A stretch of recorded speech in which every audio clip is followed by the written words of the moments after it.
नमस्कार, देख रहे हैं इंडिया न्यूज। मैं हूं आपके साथ चारू कौशिक। बड़ी खबर का रुख करेंगे। हैदराबाद की मौलाना का एक भड़काऊ बयान सामने आया है। सैयद अयूब ने सड़कों पर नमाज पढ़ने के लिए उकसाया। ईद पर संभल ही नहीं, पूरे देश में सड़कों पर नमाज पढ़ी जाएगी। अवैध फंडिंग मामले में पहले ये गिरफ्तार हुआ था। हैदराबाद से बड़ी खबर, मौलाना का एक भड़काऊ बयान सामने आया है। सैयद अयूब ने सड़कों पर नमाज पढ़ने के लिए उकसाया और कहा कि संभल ही नहीं बल्कि ईद पर पूरे देश में सड़कों पर नमाज पढ़ी जाएगी। तो अवैध फंडिंग मामले में पहले ये गिरफ्तार हुआ था। तो ईद से पहले जहां प्रशासन पूरी तरीके से अलर्ट और एक्टिव मोड पर नजर आता है, पैदल गश्त की जाती है ताकि सौहार्दपूर्ण तरीके से सभी त्योहारों को मनाया जा सके। और इसी बीच ये एक भड़काऊ बयान सामने आया है और कहा गया कि ईद पर संभल ही नहीं बल्कि पूरे देश में सड़कों पर नमाज पढ़ी जाएगी। तो अवैध फंडिंग मामले में पहले ही गिरफ्तार हुआ था।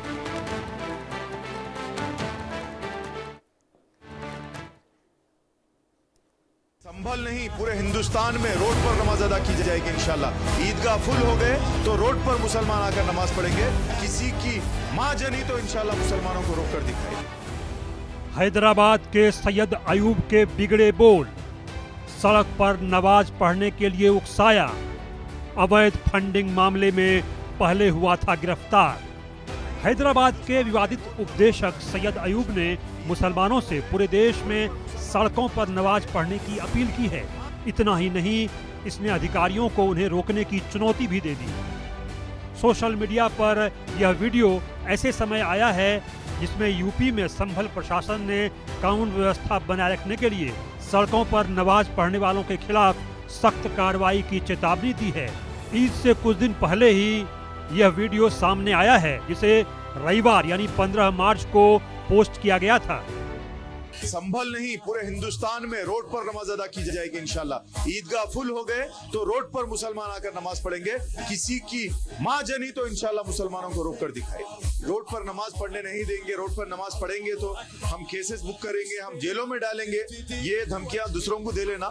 मुसलमान ये धमकियों से डरने वाला नहीं है। इंशाल्लाह बड़ी तादाद में ईद की नमाज अदा की जाएगी। सैयद अयूब ने यूपी के सीएम योगी के लिए भी अपमानजनक शब्द का इस्तेमाल किया है। योगी सरकार की आलोचना करते हुए इसने कहा कि मुस्लिमों पर बेवजह पाबंदियां लगाई जा रही हैं। टकले को दिन ब दिन मुसलमानों से प्रॉब्लम होती है, मुसलमानों से तकलीफ होती है। अभी ये टकला एक नया फितना लेकर आया है कि रोड पर ईद के दिन कोई मुसलमान नमाज अदा नहीं करेगा। लेकिन ये टकले के शहर में रोड पर गुंडाइज्म चलता है, रोड पर जैसो लड़ाई झगड़े चलते हैं, रोड पर मासूम बच्चियों के साथ गलत काम किया जाता है, रोड पर होली मनाई जाती है, रोड पर ना जाने कैसे कैसे काम होते हैं, रोड पर जैसे मुसलमानों को नाजायज नाम पूछकर मारा जाता है। लेकिन ये टकले को रोड पे नमाज अदा करने पर बहुत तकलीफ हो रही है। इसको पेट में दर्द हो रहा। इतनी तकलीफ क्यों है रे भाई तेरे को मुसलमानों से? समझ में नहीं आता। ये हिंदुस्तान में जितना हक तेरा है उतना हक मेरा भी है। स्थानीय प्रशासन के अनुसार सड़कों पर धार्मिक सभाओं की अनुमति देने से अक्सर ट्रैफिक की समस्या पैदा होती है, लोगों की आवाजाही में रुकावट आती है, इसलिए पाबंदियां लगाई जाती हैं।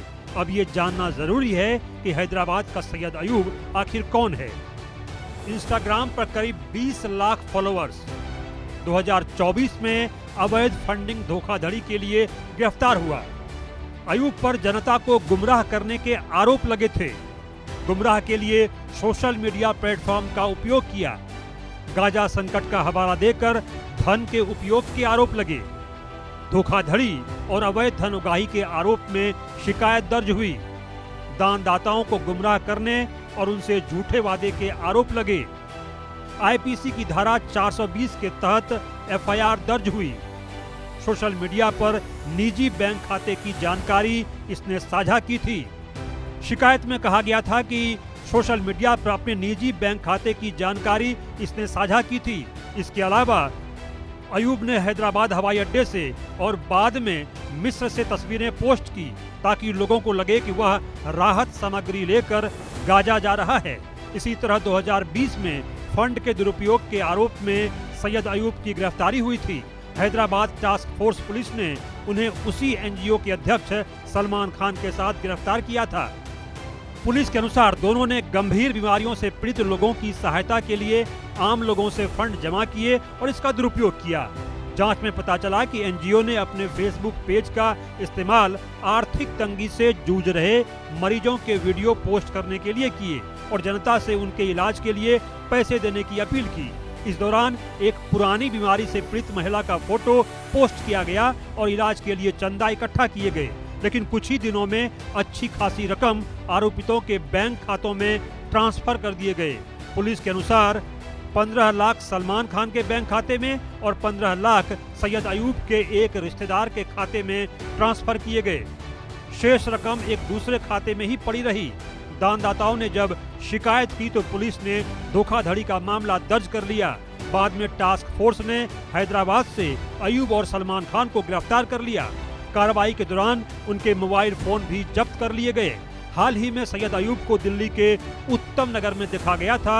वह हिंदू युवक तरुण कुमार की हत्या के आरोपितों में शामिल मुस्लिम महिला और उसके परिवार से मिलने आया था। बता दें कि तरुण कुमार की हत्या इस्लामी भीड़ ने की थी। Bureau report, India news. और ज्यादा जानकारी के साथ संवाददाता वीर नारायण हमारे साथ लाइव जुड़ गए हैं। वीर नारायण, एक ऑडियो काफी ज्यादा वायरल हो रहा है सैयद अयूब का, और ईद से पहले भड़काने की कोशिश आम जनता को की जा रही है। प्रशासन किस तरीके से अलर्ट है, क्या स्थिति है? देखिए, बिल्कुल जिस तरीके से हैदराबाद के मौलाना सैयद अयूब का ये विवादित बयान आया और इसमें यूपी के सीएम को लेकर भी, यानी कि संवैधानिक पद पर बैठे व्यक्तियों के लिए भी अभद्र भाषा का प्रयोग उसके द्वारा किया गया और खासकर ईद के मौके पर मुस्लिम समुदाय के जो लोग हैं, युवा हैं, उनको भड़काने का काम इसके द्वारा किया गया। और इसका जो वीडियो है वो सोशल मीडिया पे इन दिनों बहुत तेजी से वायरल हो रहा है। इस पर मथुरा श्री कृष्ण जन्मभूमि संघर्ष समिति के जो अध्यक्ष है दिनेश शर्मा फलारी, उनका भी रिएक्शन आया और उन्होंने कहा कि ऐसे मौलानाओं की सूची बनानी चाहिए और सरकार ऐसे मौलानाओं को भारत से निकालकर पाकिस्तान भेज देना चाहिए। इनको पता चलेगा कि पाकिस्तान में जब आटे खाने के लिए लाइन में लगेंगे तो उनको पता चलेगा। बहुत शुक्रिया आपका हमारे साथ जुड़ने के लिए और ये तमाम जानकारी देने के लिए। सैयद अयूब के बयान पर हिंदू धर्मगुरुओं ने कड़ी प्रतिक्रिया व्यक्त की है। एक रिपोर्ट देखिए।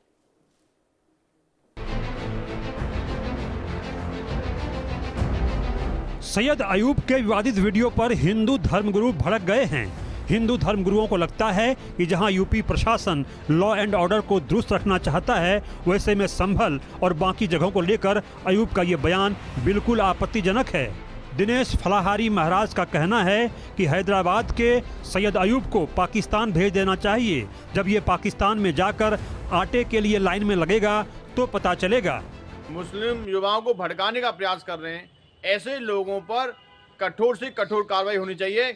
इनके घरों पर बुलडोजर चलना चाहिए और ऐसे मौलानाओं की एक लिस्ट बनानी चाहिए सरकार को, जो मुस्लिम युवाओं को भड़काने का प्रयास करते हैं, उनको आतंकवादी बनाने का प्रयास करते हैं। ऐसे मौलानाओं को तो पाकिस्तान भेज देना चाहिए, क्योंकि ये हिंदुस्तान में रहकर हिंदुस्तान के खिलाफ षड्यंत्र करते हैं और आतंकवाद फैलाते हैं, मुस्लिमों युवाओं के साथ षड्यंत्र करते हैं, दंगा कराने का प्रयास करते हैं।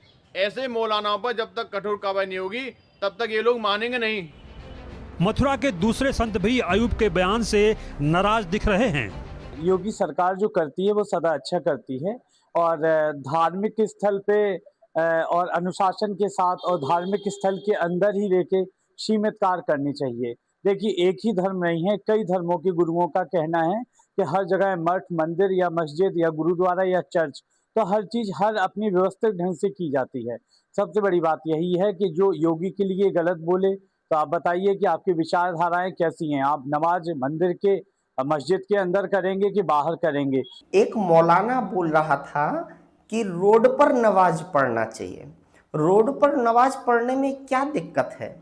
अरे मैं आपको बताऊं, रोड तुम्हारे बाप का नहीं है। रोड गाड़ियां चलने के लिए बना है, रोड एम्बुलेंस चलने के लिए बना है। ये आपके ही जैसे मौलाना आजकल आतंकवादियों की घटना करवाते हैं।